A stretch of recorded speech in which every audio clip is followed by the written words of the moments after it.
Ever imagine, like, actually traveling back in time? Whoa, that'd be something. Well, today we're going to kind of do that.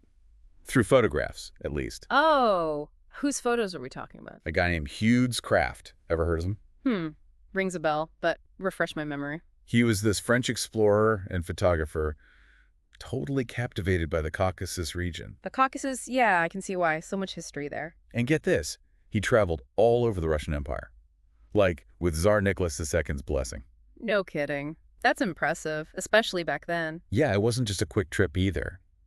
Think, setting off from Marseille, sailing the Mediterranean, passing Constantinople. Wow, ending up in Batumi, right, on the Black Sea. You got it. Then, inland to Tbilisi, and over the mountains to Baku, Baku, Azerbaijan, the city on the Caspian Sea. the one and only. But it didn't even end there. He crossed the Caspian, went on to explore Central Asia. What a journey. It must have been rough back in the late 1800s. Oh, absolutely. Especially lugging around all that photo equipment. Remember, this guy was a photography pioneer. Right, wasn't he using those instant gelatin silver glass plates? Yep. Cutting edge back then. Way more detail and portable compared to the old methods. I can imagine. And didn't he use those lightweight view cameras too? He did. And get this, special photo binoculars. He could really capture everyday life in a whole new way. Then that's thinking outside the box. So what kind of recognition did this guy get? Oh, plenty. Tons of awards. Even a private audience with Tsar Nicholas II, all because of his photography. Wow, his work must have really made an impact. But let's talk about the photos themselves. What do they show us? Well, there's this one amazing shot. The bustling wharf on the Caspian Sea. I can picture it, the energy, the movement. You've got porters from all different backgrounds working away, and there, in the background, the 13th century Maiden Tower. Oh, wow, a real symbol of Baku's past. Exactly. It's like a visual time capsule, right? You said it, takes you right back. Yeah. And it's not just the famous landmarks. Kraft also photographed the Shirvanshah's palace. The palace. Yeah. Wasn't that way before it was restored and became a UNESCO World Heritage Site? You bet. His photos show a Baku that's basically vanished.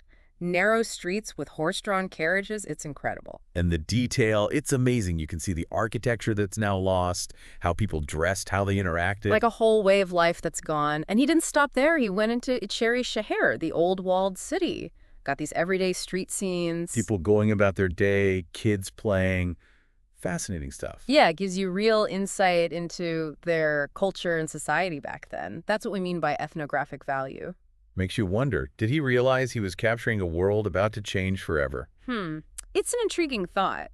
What we do know is that in 1902, some of these photos were in his book, À travers de Turkestan Russe, shows his impact as a photographer, recording his time. But for over a century, tons of these images were hidden away, just waiting to be rediscovered. And that rediscovery happened in 2018, didn't it? Tell me, what was it like seeing these lost photos for the first time? Oh, it was. Oh, it was really something special. The exhibition, it was called Discovering Baku Hughes Kraft's Journey to the Caucasus. Catchy title. Where was it held? At the Musée Hotel Le Verger in Reims.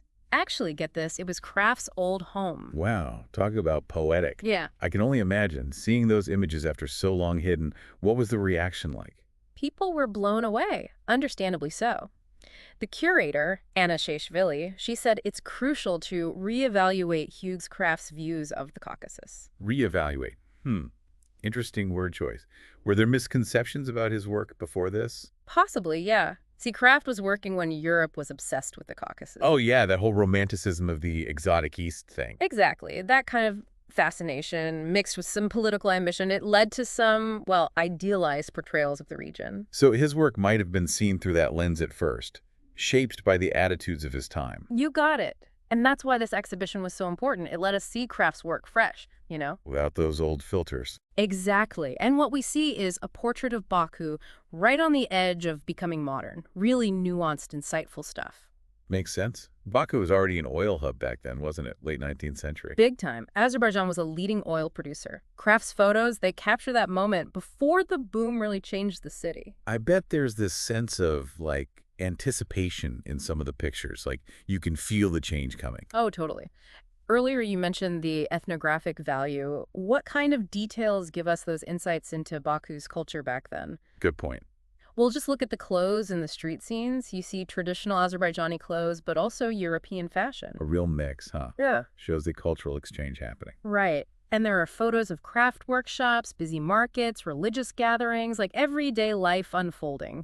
Beyond the historical value, his photos are just beautiful. Yeah. Artistically, I mean. Oh, absolutely. The composition, the lighting, the detail. Kraft knew what he was doing. A true master. Yeah. He must have been so careful, picking the right angles, waiting for the perfect light. And don't forget, he was using cutting-edge tech for the time. That clarity and detail, amazing for the late 1800s. I imagine it wasn't all easy, though. All that travel with fragile equipment, different weather, rough terrain. Yeah, definitely a challenge. Shows his dedication, his passion for photography, that he'd go to such lengths to capture the world. Almost like he sensed the world he saw was about to change. And in many ways, he was right. The 20th century, so much upheaval, especially in the Caucasus. He was documenting a world in transition, old ways meeting the modern world. You can feel that tension in his photos. Adds another layer to his work, for sure. It's what makes them so compelling today. This window into a lost world, all thanks to Kraft's dedication, his artistry. Yeah, it's like he built a bridge between then and now. And what's really amazing is that Kraft wasn't just observing. He was engaging with the people he met, learning their customs, their beliefs. He was known for his philanthropy, wasn't he? Respect for the cultures he encountered. Totally. He even picked up basic phrases in the local languages to connect better with the people he photographed. Wow, that adds a whole other dimension to his work. It wasn't just an outsider's view. You can sense his genuine curiosity, his respect for the people in his pictures. A human connection that goes beyond time, beyond culture. Makes his work even more powerful, more meaningful. We've talked about the exhibition, the context of Kraft's work, the artistic and historical sides of it. Yeah. But what's it all mean for us today? Why should we care about some French photographer in Baku over a century ago? Yeah, it's a good question, isn't it? I mean, on the one hand, we get this amazing look into a lost world. That's true. We see a Baku that's just gone, vanished, experience a moment in time, gone forever. That's got to be worth something, right? It is, absolutely. It's like holding a piece of history. Yeah. But there's more to it than that, I think. Yeah. What else do you see in Kraft's photos? Well, they make you think about progress, Yeah. and the effects of globalization, how it changes things. Oh, for sure. Baku's changed so much since Kraft's time. Think about it, from a Silk Road city to like a modern metropolis, skyscrapers and all that. Yep. Right. Makes you wonder what Kraft would say if he saw it now. I know. He was capturing a city on the edge of huge change.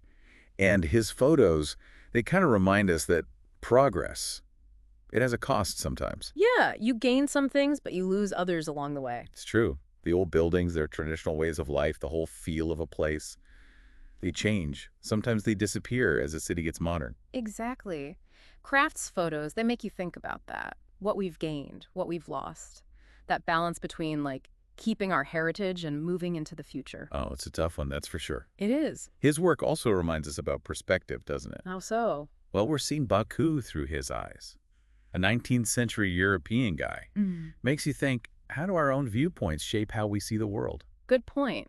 Yeah. It's a good reminder that there are always different ways of seeing things, understanding the world, especially important now when we're just bombarded with information all the time. Totally. It's easy to get caught up in the now, forget that we're part of this big, long story. Kraft's work, it helps us connect with that story, see ourselves as part of something way bigger. Absolutely. And maybe most importantly, it makes you want to do the same, What do you mean? Document our own time for the people who come after us. Like Kraft's photos, let us see the past, right? Well, what we do now are photos, writing, art.